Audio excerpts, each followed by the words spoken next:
What's up, y'all? You know what time it is? It's about to be that time.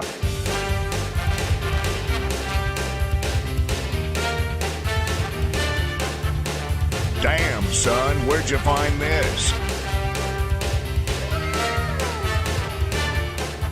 Ah, shit. Here we go again. Savage.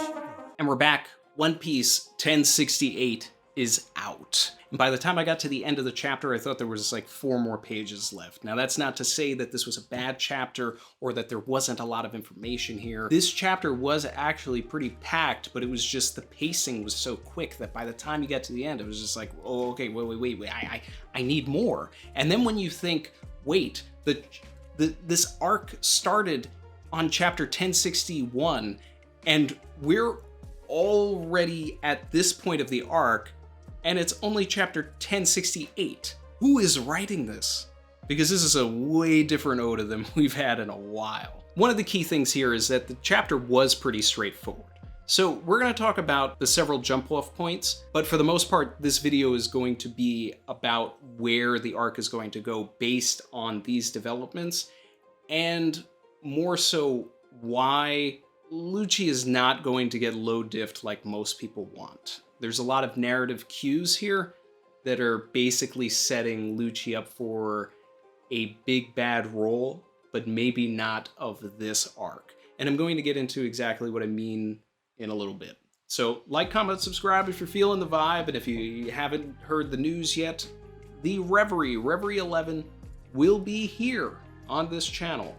There is no date set, but just keep an ear out for that. Maybe in January. Here we go, let's get into everything.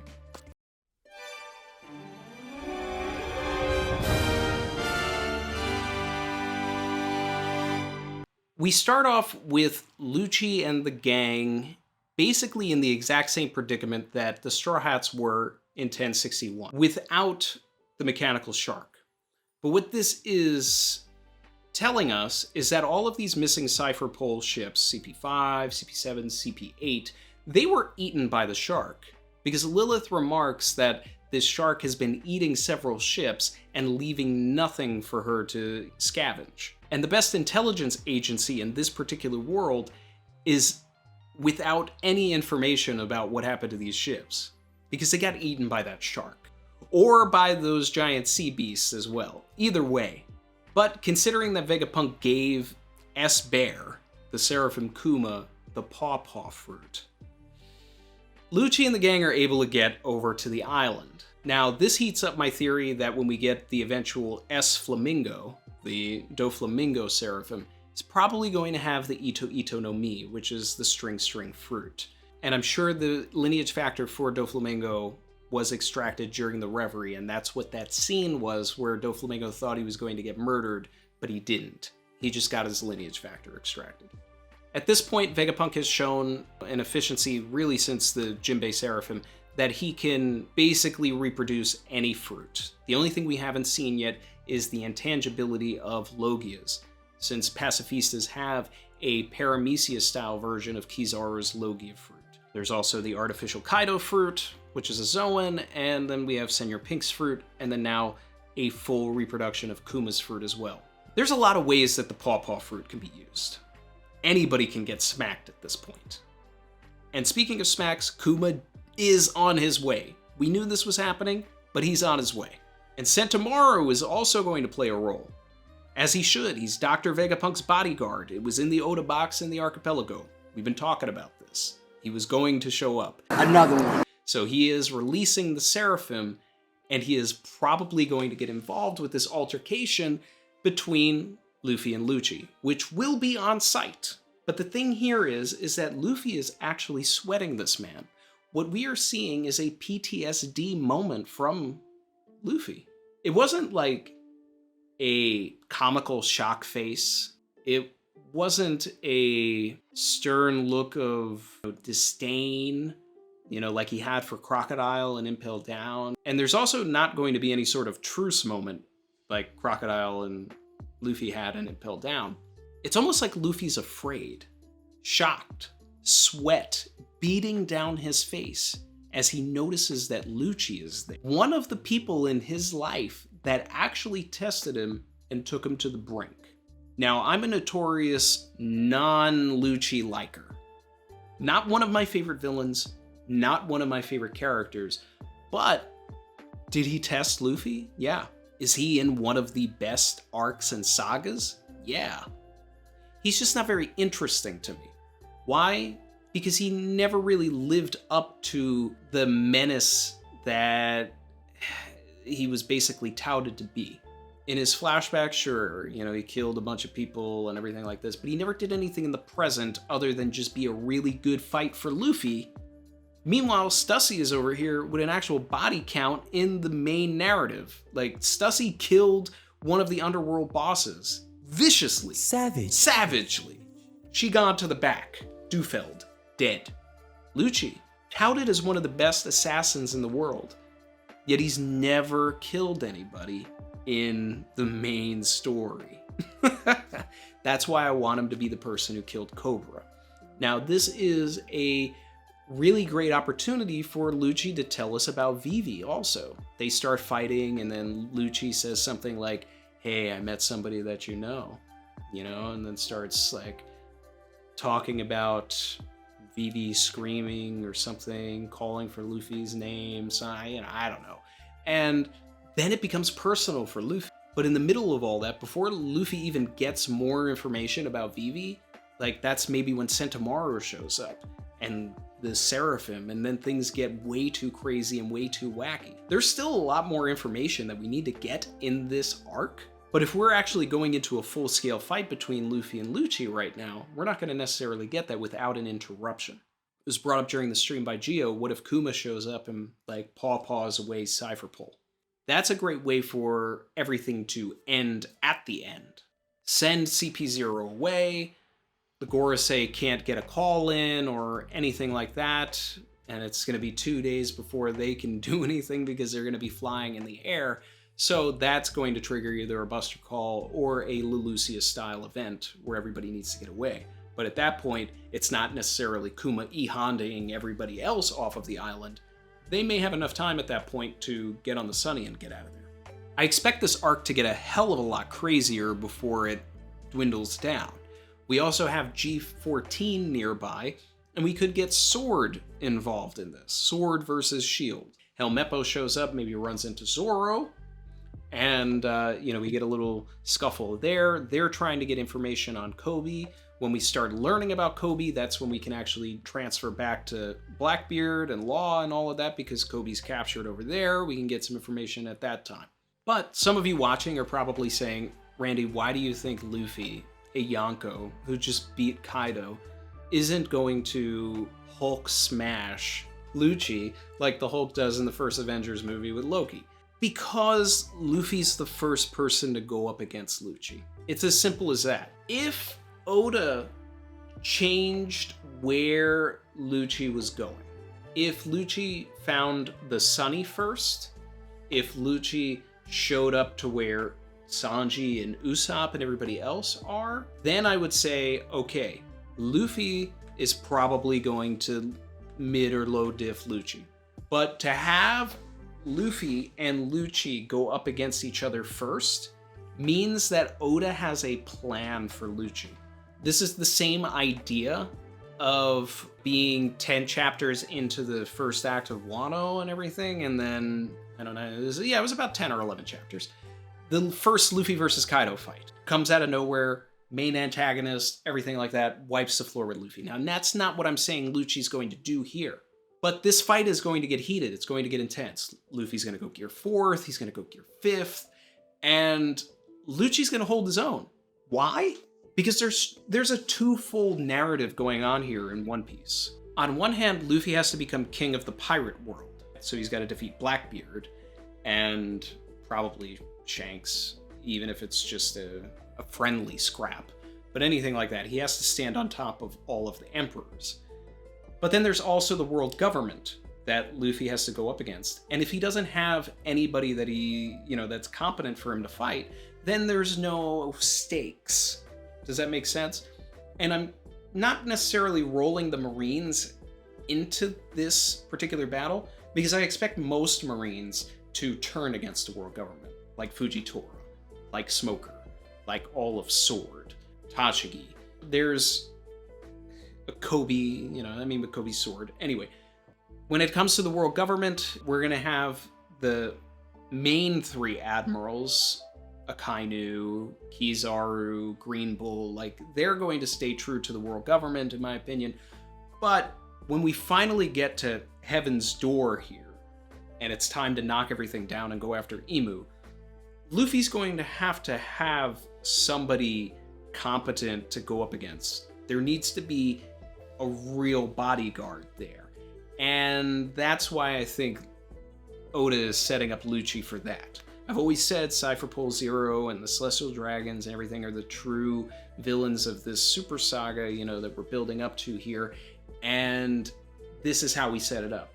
Oda's only giving us 3 people here, so it's not enough for every Straw Hat to get a competent fight. This is a setup to show that Lucci is a menace after 2 years. It's not necessarily the way I want things to go, but it's the way Oda seems to be setting it up. The only thing I need from Oda is I need him to make it personal, and that's why, anything with Vivi, Cobra, and all of that is what's going to actually raise the stakes here. Because just re-harping and rehashing and, doing a run back of Enies Lobby and everything about Robin isn't necessarily going to be enough. Tie it to Vivi, tie it to Cobra. We got some juice there. Vegapunk is officially Nakama. He's been accepted onto the crew because he's got a funny face, a funny head, really. Eva was drawing the callback to Chopper, of course, because Luffy didn't care that Chopper was a doctor, just cared that, he's a reindeer. So it's just like, what, Vegapunk, I like your head. Come on. Some people think that it's going to be a satellite that goes with him to Elbaf. I think it's actually going to be Old Man Vegapunk. He's too tricky. I mean, look at him using that Germa technology to, go invisible. This is going to be a Protect Vegapunk arc. Also, shout out to Lucci for taking down my least favorite Vegapunk, Atlas. Maybe a top 1 Lucci moment for me. I don't know. Atlas just didn't do it for me. But on the ground, yeah. Savage. Yeah, that does a lot. Vegapunk's dream is twofold. He wants to create the internet, and he wants to have free energy for everyone. He also wants everybody to eat, and have McDonald's everywhere. It's very lofty. It's not something that I think he can do on his own, but it's essentially all things that could be achieved by just getting to the end of the story. But does he actually join? I don't know. I mean, anything is possible in One Piece, and with this character being as hyped up as they were, I don't know. And now that the world government is literally after their head, he needs a better bodyguard than Sentomaru. Even if he's a temporary Straw Hat. This is kind of happening. The animal themes of the Seraphim kind of make me think that we're only getting 7 of them, and it's going to be the original 7. We've got S Bear for Kuma, we've got S Hawk for Mihawk, S Snake for Boa. We'll probably have S Flamingo, S Croc. I mean, that one's probably the easiest of them all. S Lizard or Gecko, and S Shark for Jinbei. If we were to see a Blackbeard, I would expect him to be a hippo. That is the animal classification that's been associated with him. If we were to see a Law, I assume it would be something polar themed. Buggy, though, has never fit that animal theme that the original Shichibukai had. So S Clown, doesn't necessarily fit, but I don't know if we're going to go that far. And I think outside of the original Warlords, I think we would probably only see Kaido, who's not a warlord, but was experimented at length. I still want Fujitora to show up. I still want Kizaru to show up. I need things to really get chaotic here. If we're going full Sabaody Archipelago inversion, we need everything to end like that arc ended. Chaotic. And I need the machinations of Sword turning against the world government to kind of start. So it's going to be Fuji protecting Vegapunk while Kizaru wants to kill Vegapunk. Meanwhile, Sentomaru is maybe trying to defend Vegapunk from the world government. You know, I don't know where Kizaru would line up on that, but I still feel like Kizaru is still going to be pro-government. We need this sort of civil war between the Marines and the world government, and I want it to start here. So when we start getting like Helmeppo showing up, you know, with Prince and, you know, some of these other guys, that's also going to, I think, be a big part of this coup that's happening. And the coup itself could remain under wraps were we to get a situation where Kuma actually does paw away the Cipher Pol agents, so that they have those 2 days before they can even, you know, tell the world government, hey, Sword is actually like against us. Which could be enough like in world time to even go to Elbaf, do all of that, and you know, this might be a crazy 2 days here. Just saying. Look at what's happened in just, you know, 7-8 chapters here. It would appear as though Stussy has been here before. At least that's the implication. She probably, you know, did some reconnaissance work on Egghead at some point. Cipher Pol Zero is an intelligence organization, and she was undercover in the black market as the queen of the Pleasure District. So what does that say about Vegapunk? Right to jail, right away. But It's about to get spicy. I do really love her gag of having all of this information, but not giving it out until after it's too late. Peak Oda right there. Do love that. The Kaku moment, fantastic with Stussy there, and I love her mask. The owl mask is awesome, reminds me of Batman, Court of Owls. I want to see what her ability is, if there is actually an ability. And there's also a larger question at play of how old is Stussy? Because shout out to DFD for reminding me and, you know, bringing this panel up over at the Discord. But during the tea party, we were told that Stussy is much older than she looks, and we've seen this before with different characters, like Shaki being, you know, basically 70 and looking like she's, you know, 30 or 40. Stussy could really be up there, and then there's been a long-standing theory that Stussy could be the woman that Higurashi turned into during the Woden flashback, because when it was colored in, they were blonde and looked like Stussy. So where do we go from here? 1069, nice, is going to be a big chapter for Luffy and Lucci fighting. Whether or not the fight gets interrupted in 1069 is up to Oda. I would finally like to see where Zoro and Brook are and what they're doing and who's going to run into them. If it's Sword, Helmeppo really should know Geppo, and, you know, they should be able to fly up there and, you know, have some sort of interaction or altercation. Are they going to run into Sentomaru? Are they going to run into some of the Seraphim and be confused because they haven't been learning all of this information? There's possibilities for all of that. It's just the order that Oda wants to give it to us. But more than anything, I think the biggest guarantee is that we're going to have some fighting in the next chapter.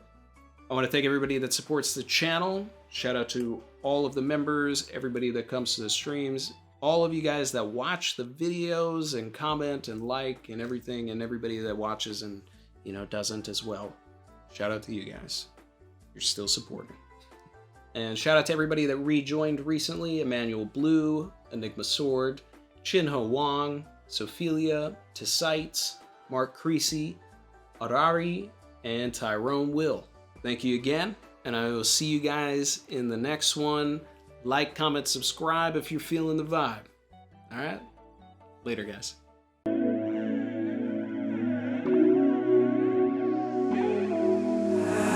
I've been swimming deep, deep. Savage.